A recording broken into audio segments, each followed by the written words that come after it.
बिस्मिल्लाहिर्रहमानिर्रहीम। अस्सलाम वालेकुम स्टूडेंट्स। कुछ स्टूडेंट्स हैं उनकी मुझे कंप्लेंट्स आ रही हैं कि उनको नई वीडियोस हैं वो नहीं मिल रही। तो आप लोगों से गुजारिश है कि जब आप उसको सब्सक्राइब कर लेते हैं, सब्सक्राइब करने के बाद बेल आइकन जो है उसको प्रेस कर दिया करें ताकि आपको नोटिफिकेशन जो है वो नई वीडियोस के मिलते रहें।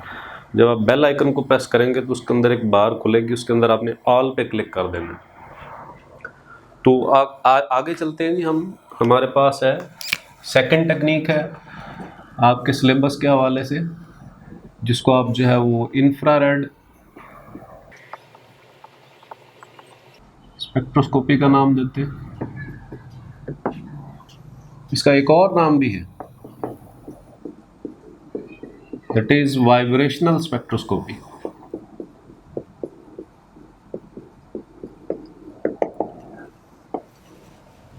ठीक है। तो इसके प्रिंसिपल की तरफ आने से पहले मैं आपको इसके कुछ इंटरेस्टिंग फीचर्स जो हैं उनके बारे में आपको कन्विंस करने की जो है वो कोशिश करूंगा। देखिए स्टूडेंट्स के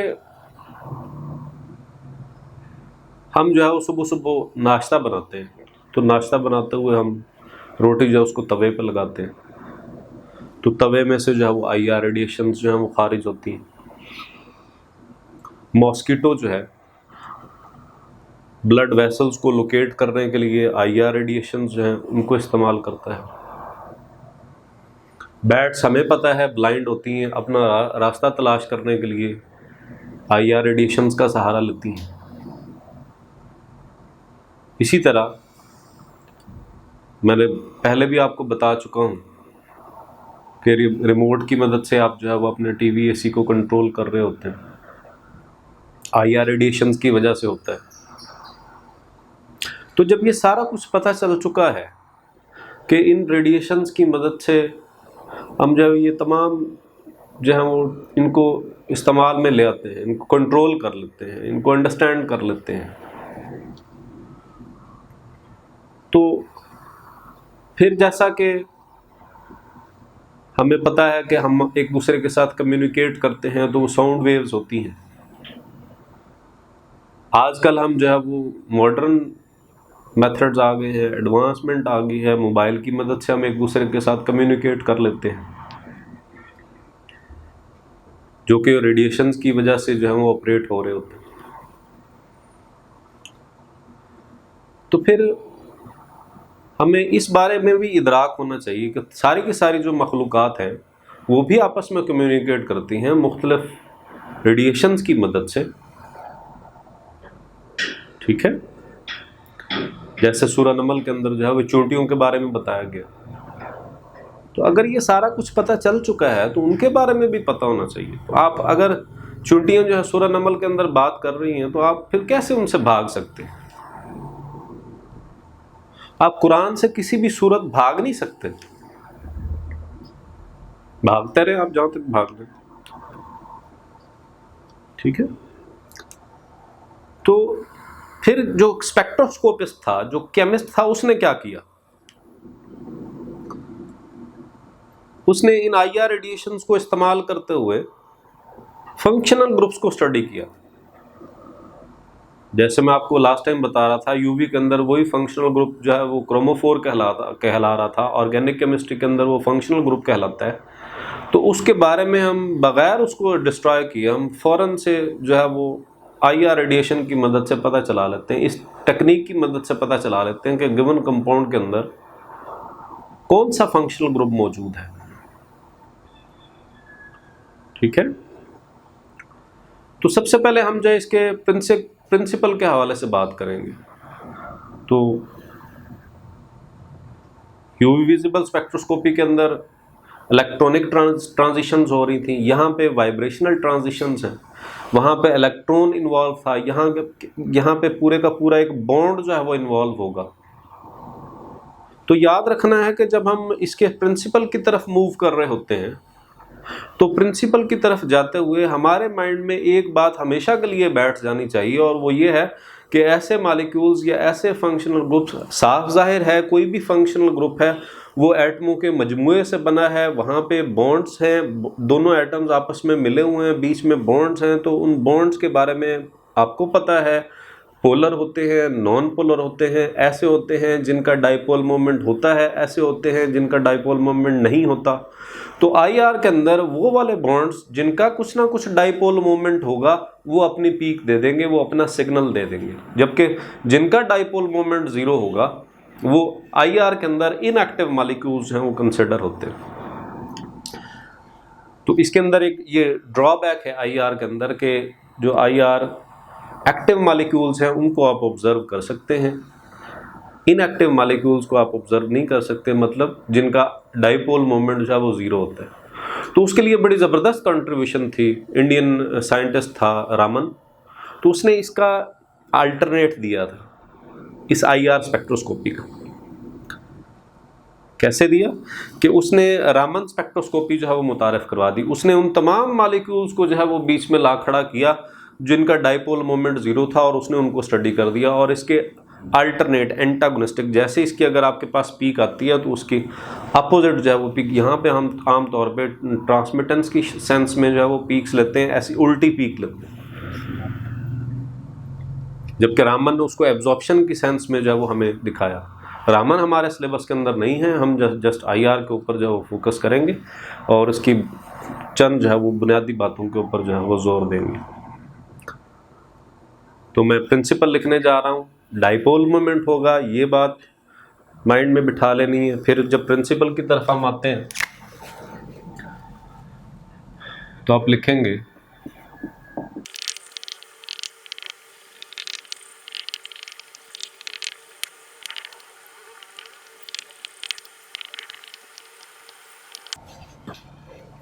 ये हमारे पास प्रिंसिपल है इसका कि डाइपोल जो है, एक डाइपोल जो है एब्जॉर्ब करता है रेडिएशन को, सूटेबल वेव नंबर को, और एक्साइट हो जाता है, और उसकी एक्साइटेशन को वेव नंबर वर्सेस ट्रांसमिटेंस की सेंस में रिकॉर्ड कर लिया जाता है।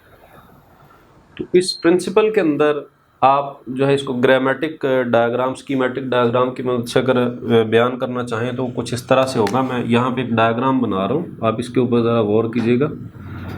लास्ट टाइम हमने क्या किया था, हमने कहा था कि ये ग्राउंड स्टेट है,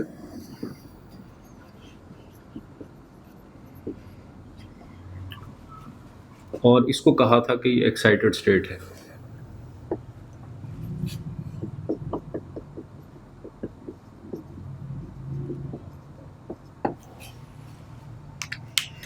तो इस ग्राउंड स्टेट के अंदर अगर मैं इस ग्राउंड स्टेट को ई नॉट से जाहिर करूं, ई नॉट एनर्जी लेवल है, E1 एनर्जी लेवल है, ये ग्राउंड इलेक्ट्रॉनिक एनर्जी लेवल है, ये first excited electronic energy level है। तो इसके अंदर मजीद वाइब्रेशनल लेवल्स होते हैं। ये वाइब्रेशनल लेवल को मैं रेड कलर से शो करा देता हूँ। अगर हम इस ग्राउंड इलेक्ट्रॉनिक एनर्जी लेवल को ज़रा मैग्नीफाई करके देखें तो ये हमारे पास इसके अंदर वाइब्रेशनल लेवल्स हैं। इन वाइब्रेशनल लेवल्स में आप इसको नाम दे देते हैं V0 का, और ये V1 है। ये ग्राउंड वाइब्रेशनल लेवल है और ये एक्साइटेड वाइब्रेशनल लेवल है। इन वाइब्रेशनल लेवल्स के बीच में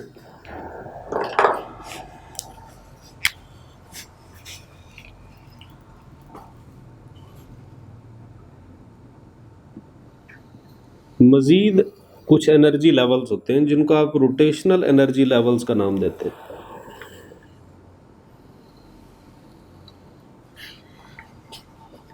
अगर आप इसको ग्राउंड कंसिडर कर रहे हैं और इसको एक्साइटेड वाइब्रेशनल लेवल कंसिडर कर रहे हैं तो याद रखें ये ग्राउंड के अंदर मौजूद रोटेशनल लेवल्स हैं जिनको मैंने ब्लू कलर से शो करवाया। ये ग्राउंड लेवल का R1 फर्स्ट रोटेशनल लेवल है, ये R2, ये R3, इसी तरह से ये R1, R2 और R3। ये मामला ग्राउंड इलेक्ट्रॉनिक एनर्जी लेवल के साथ पेश आया। बिल्कुल इसी तरह से जब आप excited state electronic energy level पे जाते हैं तो वहां पे भी ऐसी सूरत हाल पैदा होती है। अगर मैं उसको यहां पे ड्रा करने की कोशिश करूं तो कुछ ऐसे होगा।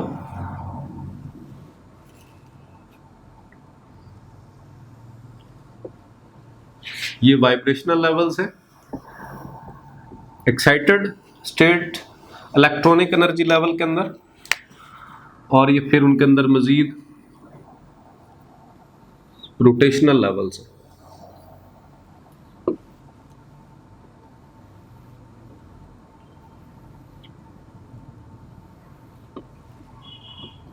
R1, R2, R3, R1, R2, R3।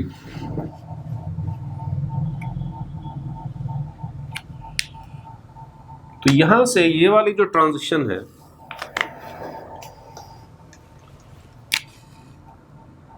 इसको आप इलेक्ट्रॉनिक ट्रांजिशन का नाम दे रहे थे, यूवी विजिबल स्पेक्ट्रोस्कोपी के अंदर। जबकि अगर आप ऑब्जर्व करना चाहें वाइब्रेशनल ट्रांजिशंस को, तो ये जो ग्राउंड वाइब्रेशनल लेवल है, ग्राउंड स्टेट, उसके अंदर ये ग्राउंड से एक्साइटेड स्टेट के अंदर जाएगा, यहां से इधर।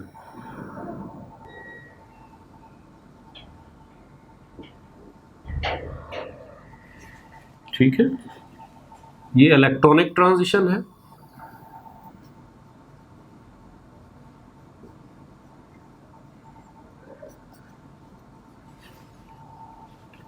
और ये वाइब्रेशनल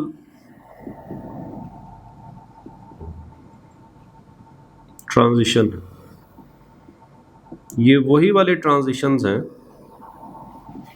जो इंफ्रारेड स्पेक्ट्रोस्कोपी के अंदर आपको देखने को मिलती हैं। चूंकि डाइपोल मोमेंट की जब आप बात करते हैं तो हमेशा याद रखें, कोई भी जो बॉन्ड होता है उस बॉन्ड के अंदर दो एटम्स होते हैं, और उस बॉन्ड के अंदर रोटेशंस, वाइब्रेशंस, ख़ास तौर पे वाइब्रेशंस जो हैं वो हो रही होती। तो जब हम इसकी थ्योरी की तरफ मूव करते हैं तो वो थ्योरी जो है वो हमें उन फंडामेंटल वाइब्रेशंस के बारे में इंफॉर्मेशन देती है, जिसको हम फंडामेंटल मॉलिक्यूलर वाइब्रेशंस कहते हैं। तो फंडामेंटल मॉलिक्यूलर जो वाइब्रेशंस हैं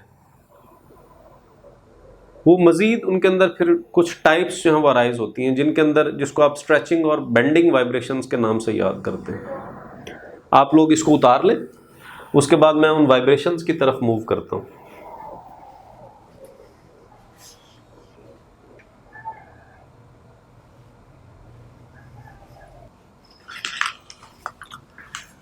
नेक्स्ट थ्योरी है हमारे पास। थ्योरी के अंदर फंडामेंटल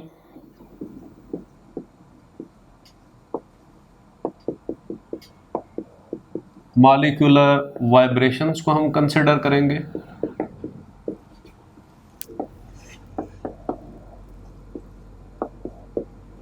हुक्स लॉ को देखेंगे।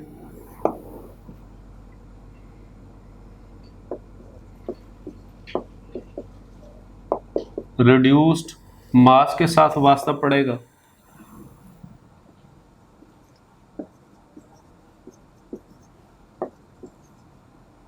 और चौथे नंबर पे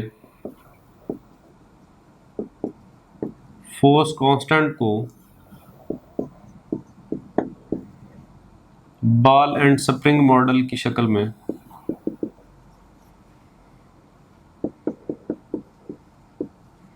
समझेंगे। पांचवें नंबर पे आईआर स्पेक्ट्रम जो है उसके ऊपर हम रोशनी डालेंगे ताकि हमें इसके बारे में सारा आइडिया क्लियर हो सके। तो फंडामेंटल वाइब्रेशन से है, ये मजीद दो तरह की होती हैं।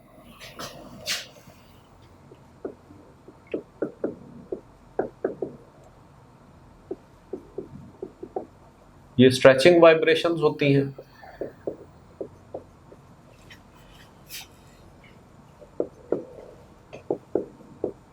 और बेंडिंग वाइब्रेशंस होती हैं। इन बेंडिंग वाइब्रेशंस को आप डेफॉर्मेशंस भी कहते हैं। याद रखना है, स्ट्रेचिंग वाइब्रेशंस के अंदर हमेशा बॉन्ड एक्सेस, या जिसको आप इंटर न्यूक्लियर डिस्टेंस कहेंगे, वो चेंज होगा।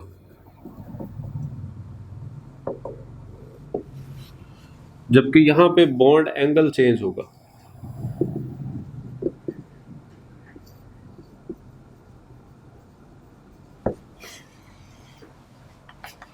स्ट्रेचिंग वाइब्रेशंस के अंदर मजीद दो टाइप्स हैं। नंबर 1 पे सिमेट्रिक स्ट्रेचिंग है, नंबर 2 पे एसिमेट्रिक स्ट्रेचिंग है। सिमेट्रिक स्ट्रेचिंग को डायग्रामेटिकली मैं अगर प्रेजेंट करना चाहूँ, एक हाइपोथेटिकल मॉलिक्यूल कंसिडर कर लेता हूँ। सपोज मेरे पास ये सेंट्रल एटम ए है और इसके साथ ये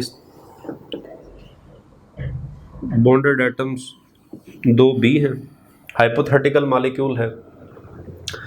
तो सिमेट्रिक स्ट्रेचिंग के अंदर इंटरन्यूक्लियर डिस्टेंस चेंज होगा। तो एट द सेम टाइम ये सेंट्रल एटम आपका फिक्स्ड है। आप इसको सपोजिशन है कि ये आपके पास फिक्स है, एक ही जगह पे है, ये अपनी पोजीशन चेंज नहीं करता। इसके लिहाज से इन दोनों ने अपनी पोजीशन चेंज करनी है। तो इन दोनों का पोजीशन चेंज करने का क्या पैटर्न हो सकता है?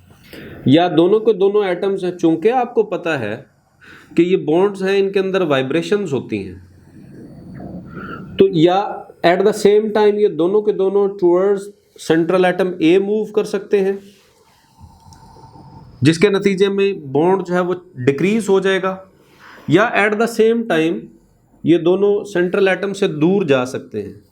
तो इन दोनों का at the same time central atom की तरफ आना या उससे दूर जाना। सेंट्रल एटम की तरफ अगर आते हैं तो बॉन्ड कंप्रेशन होती है, अगर अवे मूव करते हैं तो बॉन्ड इलोंगेशन होती है। तो ये दोनों पैटर्न जो हैं ये सिमेट्रिक स्ट्रेचिंग के अंदर आते हैं।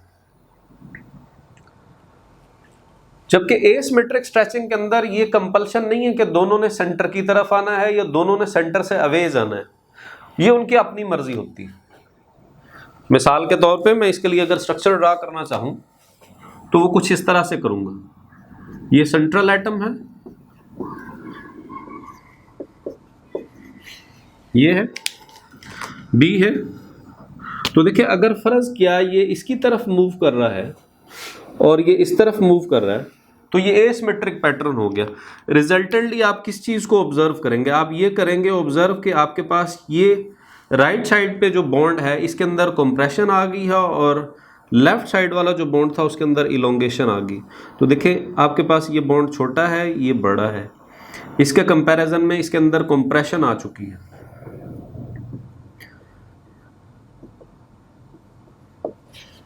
और यहां पे इलोंगेशन आ गई।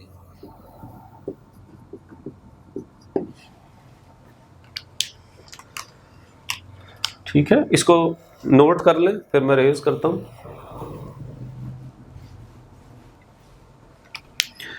नेक्स्ट हमारे पास बेंडिंग वाइब्रेशंस है। इनके बारे में आप जानते हैं कि यहां पे बॉन्ड एंगल चेंज होगा। ये 4 तरह की होती है। मैं वही हाइपोथेटिकल मॉलिक्यूल कंसिडर करता हूं। सेंट्रल एटम ए है,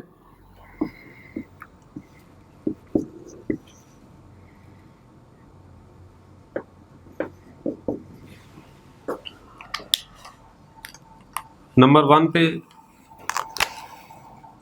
जो आपको देखने को मिलेगी that is called scissoring.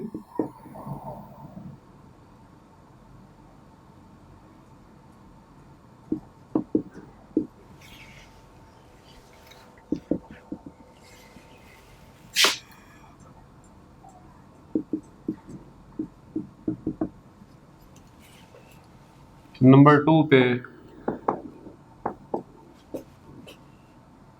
Rocking, number 3 पे वैगिंग,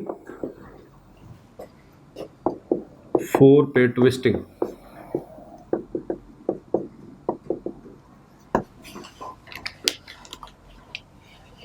इनके अंदर आपने प्लेन का, इस बोर्ड के प्लेन का, दो चीज़ों का ख्याल रखना है, बोर्ड के प्लेन का, और दूसरा अगर कोई आइटम आप व्यूअर हैं तो व्यूअर इस तरफ या इस प्लेन से ये आपकी तरफ मूव कर सकते हैं या बिहाइंड द बोर्ड मूव कर सकते हैं। तो सिजरिंग जो है ये इन प्लेन बेंडिंग वाइब्रेशंस होती हैं, बिल्कुल कैंची की तरह इनका पैटर्न होता है। देखें ये दोनों एट द सेम टाइम एक दूसरे के ऐसे करीब भी जा सकते हैं इसी बोर्ड के प्लेन के अंदर ही, और इसी हाइपोथेटिकल प्लेन के ऊपर ये दोनों एक दूसरे से अवे भी जा सकते हैं। बिल्कुल कैंची के अंदर भी यही पैटर्न होता है, ठीक है। ऐसे अगर मैं इनको इसकी मदद से जो है वो शो करवाना चाहूं तो मैं इसको ऐसे शो करवाऊंगा, ठीक है। ये देखें ऐसे एट द सेम टाइम एक दूसरे के करीब भी आ रहे हैं, दूर भी जा रहे हैं, तो ये सिजरिंग पैटर्न है। जबकि रॉकिंग पैटर्न अगर देखना हो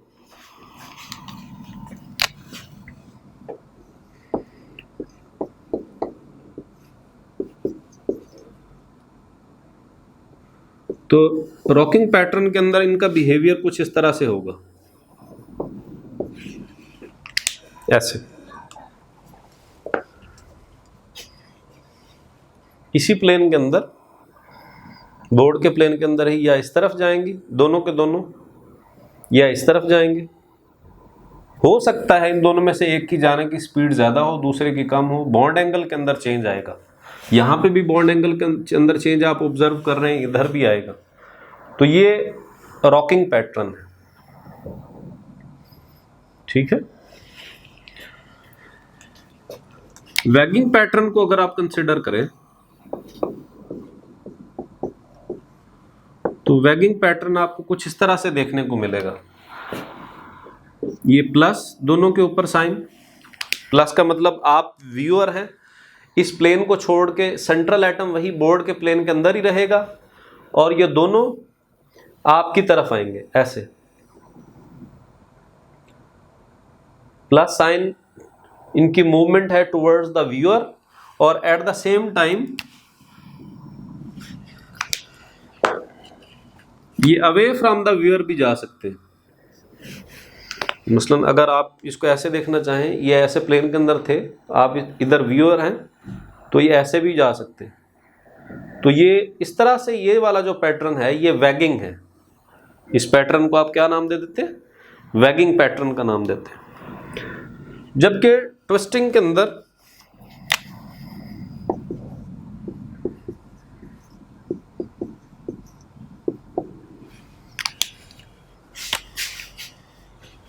ये सपोज अगर माइनस है, ये प्लस है, इसका मतलब क्या हुआ? सेंट्रल एटम इधर ही इसी बोर्ड के अंदर ही इसी के प्लेन के अंदर फिक्स्ड है, ये आपकी तरफ मूव कर रही है और ये away from the viewer move कर रही है। मैं अगर इसको यहाँ पे ऐसे शो करवाना चाहूँ तो ऐसे करवाऊंगा कि देखें ये आपकी तरफ मूव कर रही है, तो ये इस तरह से और ये इस तरह, तो ये वाला पैटर्न इसके अंदर होगा। इसको आप जो है वो ट्विस्टिंग का नाम देते हैं।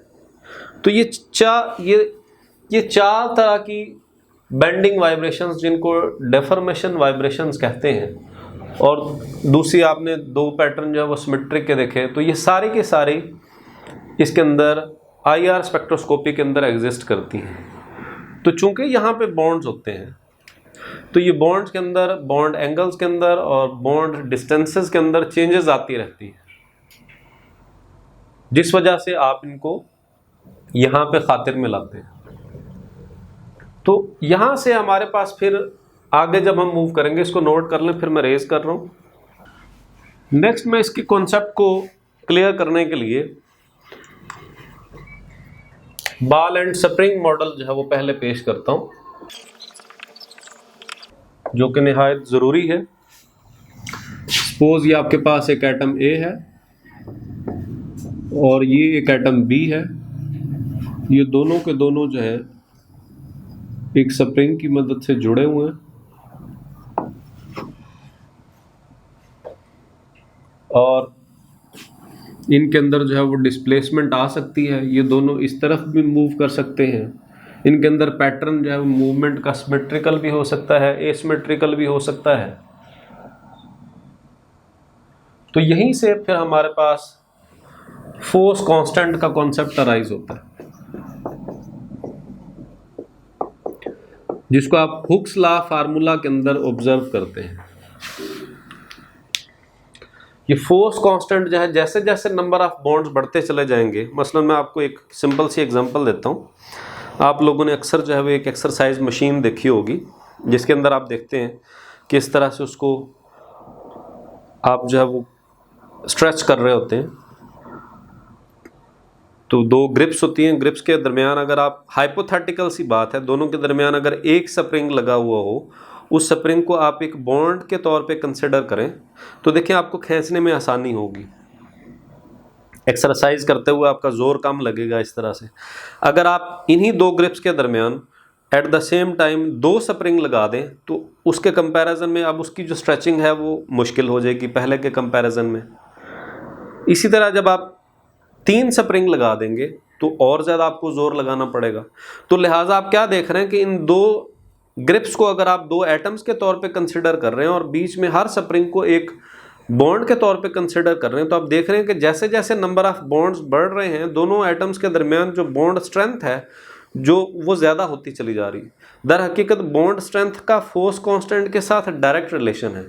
जितनी ज़्यादा बॉन्ड स्ट्रेंथ होगी, फोर्स कांस्टेंट उसका उतना ज़्यादा होता चला जाएगा। सिंगल बॉन्ड से डबल बॉन्ड का फोर्स कांस्टेंट ज़्यादा होगा, डबल बॉन्ड से ट्रिपल बॉन्ड का फोर्स कांस्टेंट ज़्यादा होगा। तो यही वजह है कि जैसे जैसे आपके पास बॉन्ड स्ट्रॉन्ग होता चला जाएगा, वो IR स्पेक्ट्रम के अंदर हायर वेव नंबर पे एब्जॉर्ब करेगा। हायर वेव नंबर के बारे में आप इक्वेशन अच्छी तरह से आपको पता है कि E is equal to H C nu bar, कि वेव नंबर के साथ एनर्जी का क्या रिलेशन है। वेव नंबर के साथ एनर्जी का डायरेक्ट रिलेशन है। जितना ज़्यादा वेव नंबर एब्जॉर्ब होगा, इसका मतलब यह है कि ज़्यादा एनर्जी वाली रेडिएशन जो है वो एब्जॉर्ब की गई है। तो यहीं से ये फोर्स कांस्टेंट जो है ये खुद बजाते खुद कहाँ पे होता है, ये हुक्स लॉ के अंदर आप इसको देखते हैं। अभी मैंने आपको बताया कि ये सिंगल बॉन्ड के अंदर, फिर डबल बॉन्ड के अंदर, फिर ट्रिपल बॉन्ड के अंदर, जैसे जैसे नंबर ऑफ बॉन्ड्स बढ़ेंगे फोर्स कांस्टेंट बढ़ता चला जाएगा। फिर इसके साथ ये जो हर बॉन्ड के अंदर ये जो कंबाइनिंग एटम्स हैं, इन कंबाइनिंग एटम्स के मैसेज के ऊपर भी फोर्स कांस्टेंट जो है वो डिपेंड करता है, कि जैसे जैसे आपके पास एटम का साइज बड़ा होता चला जाता है उसका मैस का क्या इम्पैक्ट पड़ता है, उसको हम जब हुक्स लॉ की मदद से देखते हैं, जहां पे ये बजाते खुद फोर्स कांस्टेंट जो है वो F की शक्ल में पड़ा है। और वो हमारे पास फार्मूला कुछ इस तरह से है, nu bar is equal to 2 pi C F over mu whole under root. ये F जो है ये फोर्स कांस्टेंट है, ये म्यू जो है इसको रिड्यूस्ड मास बोलते हैं। रिड्यूस्ड मास बजाते खुद किसके इक्वल है, this is equal to m1 into m2 divided by m1 plus m2। कि m1 जो है, अगर फर्ज किया आपके पास ये दो एटम्स हैं तो इसके मास को मैं थोड़ी देर के लिए अगर फर्ज किया इसको H कर देता हूं, तो इस H का जो मास होगा वो m1 होगा और कार्बन का जो मास होगा वो m2 होगा। तो इस सेंस में इन दोनों के मैसेज को यहाँ पे आप कंसिडर करते हैं। ये न्यूमरेटर के अंदर ये दोनों मल्टीप्लाई हो रहे होते हैं और इधर प्लस हो रहे होते हैं। तो ये रिड्यूस मास की वैल्यू को आप यहाँ से प्लेस करके आप इजीली वेव नंबर जो है वो कैलकुलेट कर लेते हैं। या वेव नंबर, चूंकि आप मशीन के अंदर वेव नंबर आपको मिल जाएगा कि उसने कितना वेव नंबर जो है वो एब्जॉर्ब किया है, तो ये तमाम वैल्यूज़ आपको पता होती हैं। ये स्पीड ऑफ लाइट है, तो आप फोर्स कांस्टेंट उसका फाइंड कर सकते हैं। अगर फोर्स कांस्टेंट का आपको पता है, आप वेव नंबर फाइंड कर सकते हैं। मैं अब बताने जा रहा हूं कि इस रिड्यूस्ड मास का इस फोर्स कांस्टेंट के साथ क्या रिलेशन है, या बॉन्ड की स्ट्रेंथ के साथ क्या रिलेशन है। फोर्स कांस्टेंट का मतलब होता है बॉन्ड स्ट्रेंथ। फोर्स कांस्टेंट ज्यादा है तो बॉन्ड की स्ट्रेंथ ज्यादा है, फोर्स कांस्टेंट कम है तो बॉन्ड की स्ट्रेंथ कम है। तो रिड्यूस्ड मास का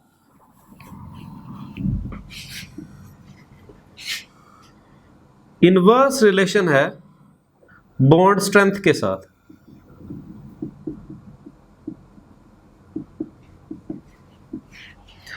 जितना ज्यादा रिड्यूस्ड मास होगा, बॉन्ड उतना वीक होता चला जाएगा।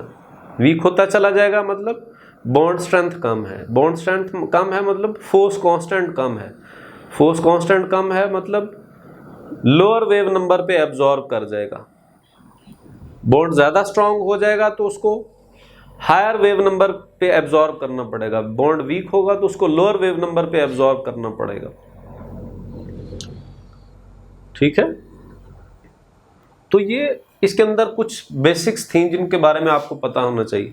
अब मैं इसकी जस्टिफिकेशन आपको देता हूं कि ये रिड्यूस्ड मास बॉन्ड स्ट्रेंथ के साथ किस तरह से एसोसिएटेड है। तो आप इसको नोट कर लें, मैं इसको रेज कर रहा हूं।